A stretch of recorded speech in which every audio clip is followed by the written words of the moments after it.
Welcome to another episode of Customer Success Talks, Real Challenges, Experts Advice. This is part two of the episode titled Cracking the Code, Navigating the Customer Success Hiring Market. Thank you so much for being with us in the first part, which we cover a lot of what is going on in the hiring process, the market right now. And now we're going to move more into giving some strategies, some tips to how to overcome those difficult moments that we're going through nowadays. And the first challenge is more into the strategic job search. At the beginning, I was searching a lot into everything that said customer success, anything that said QBRs, anything that said something that just triggered me and say, okay, that's for me. And for me, it didn't work. It started working more when I was strategically looking for companies that will be perfect for my culture, my personality, roles where I can grow, and companies where I can grow as well as a person and also as a professional. And if you haven't listened to the episode Overcoming Common Challenges in the Customer Success Job Market by Carly Agar and Katrina Kulgemeyer, I will suggest you to go to that episode as well, so you can have other amazing insights from them.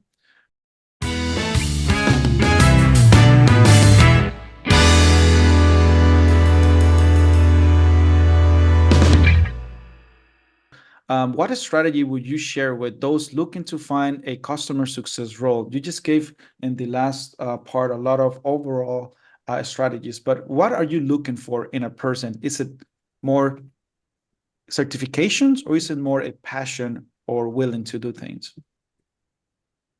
That's a great question. I would say it's not one thing. I think curiosity is really important. Passion is very important. Cultural fit, very important. I can teach soft skills. If you don't know how to create a PowerPoint presentation, I can send you to Microsoft and teach you how to make a PowerPoint. If you, though, don't know how to handle an upset customer correctly, or you don't follow up on what you say you're going to do, that's a much harder nut to crack, right? Yeah. So curiosity, willingness to learn, passion, cultural fit, those are things that I think are really critical in the job market. Totally agree. So if you're listening to this, go ahead and start changing that mindset. And if you have the mindset, a lot of networking will help you as well to develop those skills that directors or hiring managers are looking for. Look, I was wondering about your perspective as being in the recruitment side of the company. Well, I see both sides, right? And there are good and bad actors on both sides as well. So I've got some great examples of what good looks like, and I've got some pretty horrendous examples of what bad looks like, both client and candidate. But I think from a candidate perspective, one thing that's really important, and it's something you can't teach. So this isn't a Microsoft course, unfortunately, but it's something that's identifiable very quickly by hiring managers. Probably feeds into actually a lot of the other stuff as well around, passion, culture, etc. But it's just emotional intelligence. Yeah. And it feels like, and this could be quite controversial, but I guess it is what it is. It feels like in today's society, we lack empathy a lot of the time. Mm-hmm. And emotional intelligence feels like a muscle that's not being trained enough. It's a really, we can kind of go back on some of the other points we talked about, but candidates are frustrated with how companies are behaving, right? Mm-hmm. But I can see from a company's perspective why they can be very frustrated as well.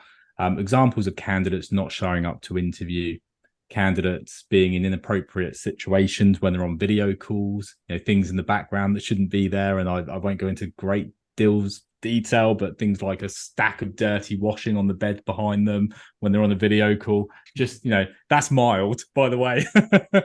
What candidates need to do in this market is, instead of just spraying CVs and applying for things, you mentioned this more strategic approach. Yeah. Just stop for a minute and analyze yourself. and have a look at your background, your experience, your strengths, and almost productize yourself. And once you've done that, so once you understand, okay, what sort of culture do I actually want to work in? Do I want a fully remote position? Another topic altogether. But do I want a fully remote position, or do I want to be in the office around people? Do I want to work in tech for good? What do I not like about a job? And just kind of define all the goods and bads, and understand there needs to be some compromise, because in a competitive market, you do need to compromise, but there are always going to be non-negotiables, right? And then once you've done that, I would treat the job search like a sales approach, in the sense that we all know in CS the importance of feedback, because it helps a company define their ideal customer profile. Same with yourself, define your ideal company profile. So where are you closely aligned to? What personas have you worked with? What size, deal value, all that type of stuff. Have some really clear metrics around, or just really clear points out. Sorry, not even metrics around what your kind of strengths are parallel to certain organizations, because you may not have worked in a certain industry, but you can draw parallels between your decision maker profile that you dealt with before and the types of businesses that you can apply to. So it might be ed tech, HR tech, there may be crossover, for example. And then be very targeted with your approach, and make sure you follow up. That's where a lot of people kind of hit a brick wall, and there's no follow up. It's just, I'll send applications, and then that's kind of that part done. And if you treat this like a sales exercise, typically it's probably more, but maybe there's 12 touch points before you actually get anywhere. Yeah. And that outcome might be, we're not interested at the moment from a sales perspective. And it might be the same as a candidate, but you're putting yourself in the room. You become a known entity because you're proactively going via multiple channels to get in front of decision makers. And then the key is to keep going. So you've got your ideal company profile, you're very targeted, but look, let's be honest, you still need to put volume work in. So you almost need to tier it. You've got, this is who I really want to work with, and this is what I'm going to do to get in front of them. And then it just has to be, okay, tier 1, tier 2, tier 3, and make sure the volume's there. And that would be my feedback for candidates looking for work at the moment. Amazing. Jean-Marie, will you hire Luke with all those tips he just gave? He's got no emotional intelligence. And I want to focus, look, from all of what you said, it's about the emotional intelligence, empathy, going back to what Jean-Marie said in the first part, which is that is not necessary, but it's always a good practice to have already a career in your profile of customer facing roles when thinking about becoming a customer success manager, because like she said, it's not something that someone teach in university.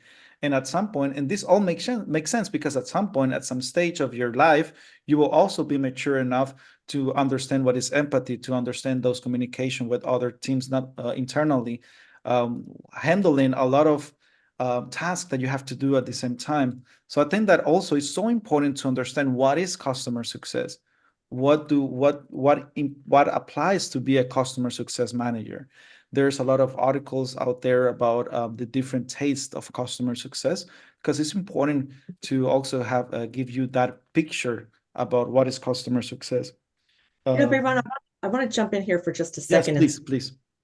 And say the other thing that is really critical about a customer success role, and it's another one that you can't teach. You just sort of have to intrinsically know it, and it's partially this emotional intelligence, Luke, that you're talking about, and that is, while you may have a team that reports to you, and as the leader of the team, you can assign work, right? I can say, Luke, please go contact, right, ABC company and produce this or write that content. But because you're interacting with the sales team and the product team and the engineering team and the support team, these are groups that don't report to you as a customer success manager. So you have to be able to influence, right? Have them work in a way, right? Have engineering shift a priority to help your client when you don't have the the stick to go, you work for me, so I can tell you to do it. Not that that's how managers should be, but you sort of have to influence behavior without having a direct report by working with the engineering team, the product team, the support team, right? You have to be able to influence, to kind of bend those departments to help your client when they don't report to you, right? And that's a tough skill. Yeah, Wow.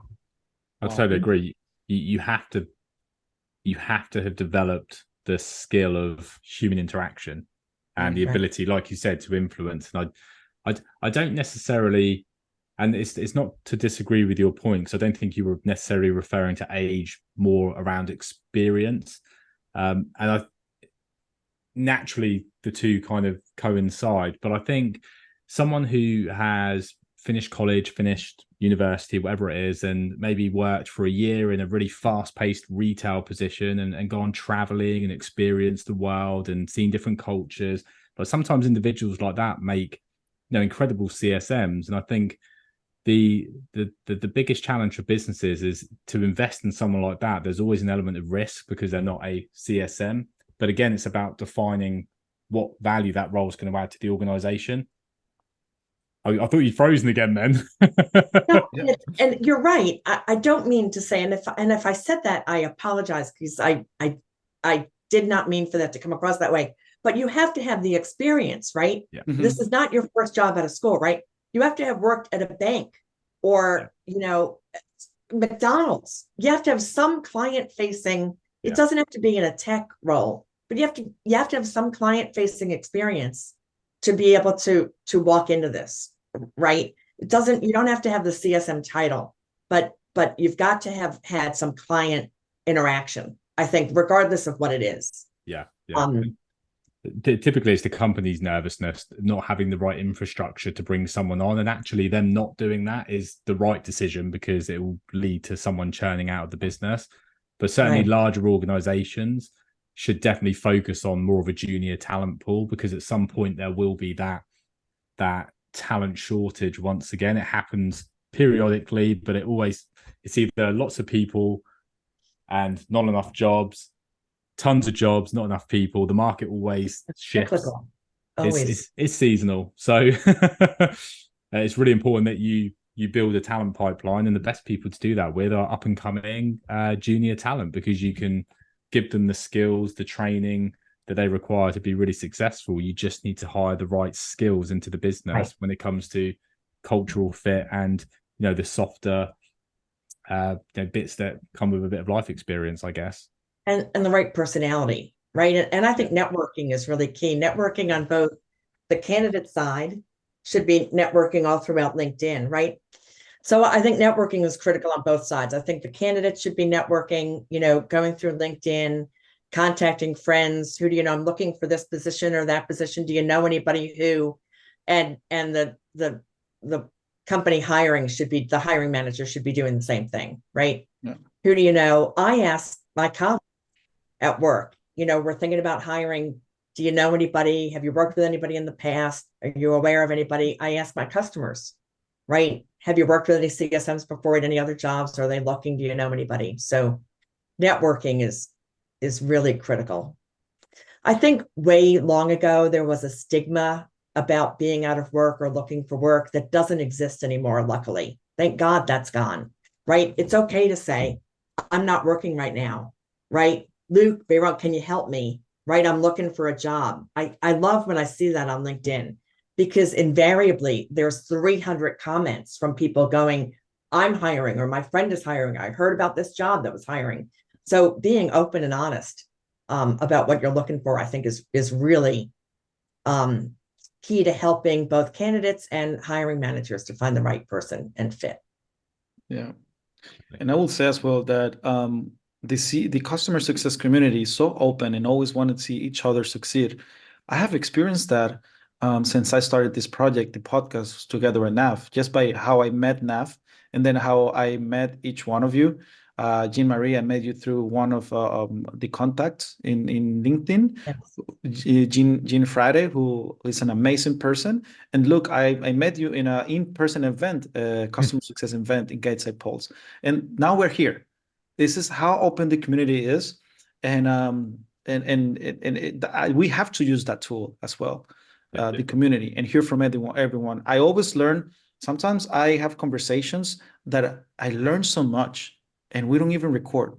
It's because everyone are books and we all have gone through several processes in our lives. And when we talk, we give advices without even knowing that. And of course, you have to pay attention to that.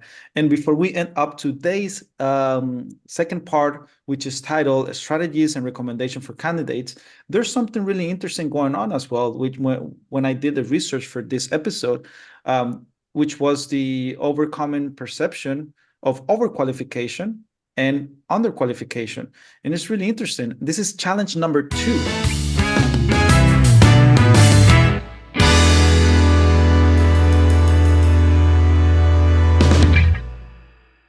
And the overqualification comes more for those candidates who have been directors of customer success, and maybe for the layoffs, they are now looking for a job, and there are more customer success managers roles than directors roles. And I just want to know if there's any specific points that you can give to those who are seen as overqualified right now. When people write their resumes or their CVs, as they're called, they tend to write down everything, right? I graduated college in whatever year it was, right? This was my first job and my second job and my third job, and I did all these things. Read the position you're going for and tailor your resume to that. Only write about, tailor your skills, in other words, or align your skills and experience to the job that you're going for. You don't have to talk about your last 6 jobs that you've had and everything you've done and, you know, all the money you've saved. Talk about your skills related to this job on that resume. Everything else will come out in an interview, but I think that's really critical. Pare your resume down to this job, how your skills fit this particular job. And then really being willing and be honest about the fact that you're overqualified, potentially overqualified, right? And say, you know, I know that I am, but here's what I want to do for you, and here's what I can do for you, and here's what I can bring to the table. And right, admit it. Don't try to hide it. Don't try to, you know, sink behind it. Just be honest and open and talk through it. I guess my view of this, and I think they're great points. I think tailoring your profile makes complete sense. I do think it's challenging when you're in high volume processes because it's a lot of work, but I would challenge that to say if you are spending all of your time looking for work, then it's a worthwhile investment of your time. But I can't speak for everyone individually and what their circumstances are. But I see it from the company side. So the reason, and Jean Marie, I'd be really keen to get your thoughts on this, but the reason companies have a problem with hiring an overqualified, more experienced individual. So let's use an example. Someone's a head of CS managing 6 people. They hold perhaps some book of business, but they are more strategic and they're more about you know, composing customer success as opposed to playing an instrument. Okay. That's Maria from Women in Customer Success reference there. So a company's perception of that individual would present some concerns around, okay, they can definitely do the job because they've done it before. We do, however, have lots of other individuals we're looking at and speaking to who feel like a less risky fit. The risk being, whilst this is an opportunity they're prepared to take now, it's really a forced opportunity because it's circumstantial, it's based on the market, and they're not going for more senior positions in a lot of these cases because they're just not there, right? And from a company's perspective, what happens in 6 months, a year, when the market really picks up again, is that person really going to stick around for 30, 40K less than they were on 6 months to a year ago? They might tell you yes, but actually, are they going to? I'd probably agree with the company that there is a massive risk there, especially when there are options that are better aligned in terms of a parallel fit as opposed to stepping down. So I empathize with businesses from that perspective. But what I would say is there are different circumstances, and some people have reached that leadership position, team lead, and they don't like it.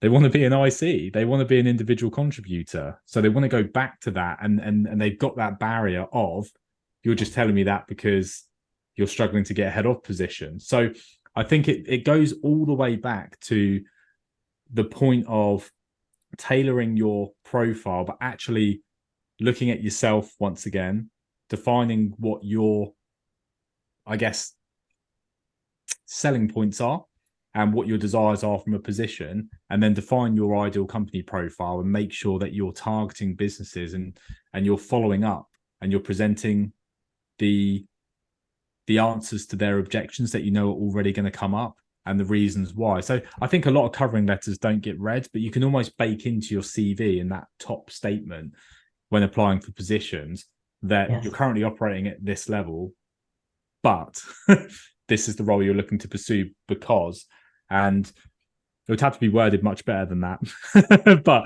you understand what I'm saying. You need to overcome the objections before your application just goes into the black hole. But I thought it's important to explain why businesses are nervous about hiring someone overqualified for a position, because naturally, are they going to be able to keep them in the role? And also they're going to have to pay them a lot less money. They're not going to pay an IC a head of CS's salary. So there's a gap there. Yes, I agree completely with everything you're saying. But the other thing that overqualified candidate can say is, I am ready when you're ready, when our business evolves to a point when it grows and you need a leader, I can be both the IC and begin to step into a leadership role for you.